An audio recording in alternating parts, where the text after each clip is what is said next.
আবার আমাদের কাছে যে কথাগুলো এখন আছে, মা বাবার প্রতি দরদ আমরা দেখতে পেয়েছি।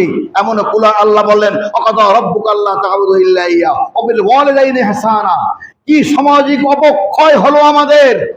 মা মরে 3 থেকে 7 দিন বা 8 দিন পর্যন্ত ঘরের মধ্যে পচে গেল, পোকা হয়ে গেল, সেই মায়ের খবর থাকলো না। এ দুঃখ এ বাংলাদেশের মানুষের, এটা শুধু একজন পরিবারের নয়, এটা আমাদের জাতির একটি অবক্ষয় সামনে তুলে এসেছে। কি বলেন, ঠিক কিনা বলেন? এটা মানা যায়? এটা মানা যায় না। প্রধানমন্ত্রীকে অনুরোধ করব, প্রিয় সম্মানিত প্রধানমন্ত্রী, আপনি এই পরিবারের একজন সচিব, আর এক ছেলে বুয়েটের শিক্ষক, আর একজন কানাডার বড় অধিবাসী, আপনি এদের ডেকে এদের চাকরির বরখাস্ত করুন। মায়ের সঙ্গে বেয়াদবি এইভাবে করেছে, আল্লাহ আপনার উপরে খুশি হবেন। আপনি অ্যাকশনে যান। এরকম সন্তানদেরকে চাকরি দেওয়া হবে না। এরকম কুলাঙ্গাররা কোনো চাকরি করতে পারে না। তারা কি শিক্ষা দেবে বুয়েটের ছাত্রদেরকে, যারা মা মরে পচে গলে যায় তা খোঁজ রাখতে পারে না? কি বলেন আপনারা? এই বিচার না করলে আবার হাজারো লুকিয়ে থাকা এরকম কুসন্তান আছে, তারা কিন্তু অপকর্ম বেড়ে যাবে। 2-4টা বিচার হয়ে গেলে তারাও নড়ে চড়ে বসবে না, এটা ঠিক না। আরে মা কত কষ্ট করে সেই ছোট্ট জীবনটা। একজন ছেলে বলেছিল, মা তুমি আমার দ্বারা পানি আনালে আমাকে 10 টাকা দাও, তুমি আমার দ্বারা সকালবেলা ঘর ঝাড়ু দিয়েছো আমাকে 20 টাকা দাও, আমি রাতে তোমার মশা টানায় দিয়েছি আমাকে 40 টাকা দাও। হিসাব করে দেখো, সারাদিনে কাজ করে 320 টাকার হিসাব দিয়েছে মায়ের কাছে। মা দেখে বলছে, আরে বাবা এই কাজগুলো করে তোর 320 টাকা হয়েছে, তাই এবার আমি তোর একটা হিসাব দেই।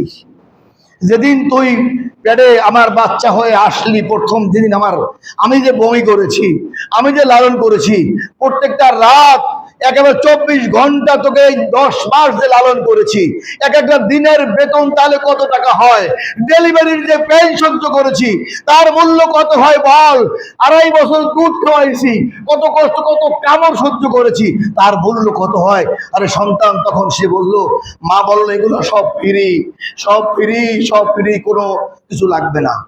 ছেলে তখন বুঝতে পারলো, প্রিয় সন্তানেরা, আজকে টাকা হয়েছে, পয়সা হয়েছে, মাকে ভুলে যে এরকম ফেলে রেখেছে যারা, আমরা হয়তো এত রাখি নাই, তবে এখন থেকে আরো খেয়াল রাখা দরকার কোন অবহেলা হয় কিনা।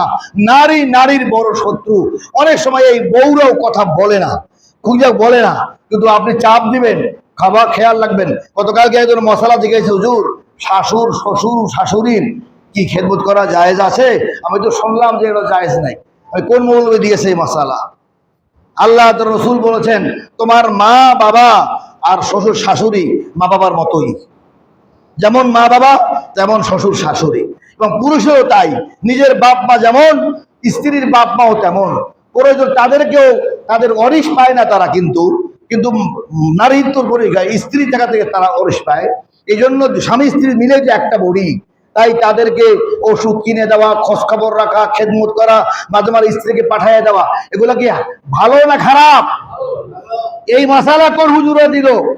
অবশ্যই অবশ্যই শ্বশুর শাশুড়ির খেদমত করা অত্যন্ত সবের কাজ, এবং নজর রাখা, খেয়াল রাখা, এটা দায়িত্ব ওদের মধ্যে পড়ে।